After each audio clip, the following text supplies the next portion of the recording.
I'm gonna be showing you guys how you guys can add watermark to your photo on iPhone. So it's pretty simple. There's no such special setting which you can just turn on, and every time you click a photo, the watermark is gonna be shown over here.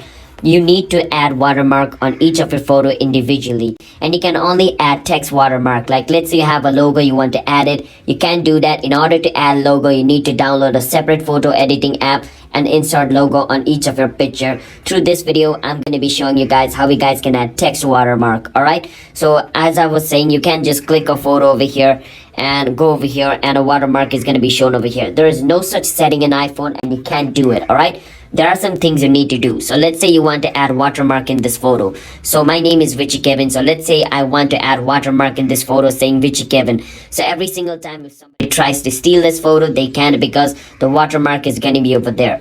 What you can do is go and edit, and then what you can do is click on the pen looking icon at the top left corner of your screen. Once you click on it, you want to click on this plus icon at the bottom, and over here you need to click on where it says text. Where it says text, double click on it and you can edit it, and over here you can write whichever thing you want. So my name is Richie Kevin, so WITCHY space Kevin. So this is gonna be my watermark.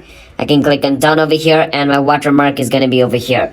Now if I want to edit this watermark, what I can do is go on the pen looking icon at the top right corner of my screen again, click on where it says Richie Kevin, click on edit, and once I click on Richie Kevin, there's going to be a double A button at the bottom. You can click on it, and you can change the font as well, and you can even change its color as well. You can keep it to whichever thing you want, and once you're done, just click on done and it's done. If you want to change its placement, you can click on the pen icon again and click on this and drag it wherever you want. If you want to zoom it, you can hold on that little blue dot over there, and you can widen it over here as well, just like this. You can just do whichever thing you want. You can play around with it. All right, click on done at the end, and a watermark has been added. All right, so this is the only way you can add watermark on your iPhone right now. Click on done at the bottom again to confirm it, and it's done.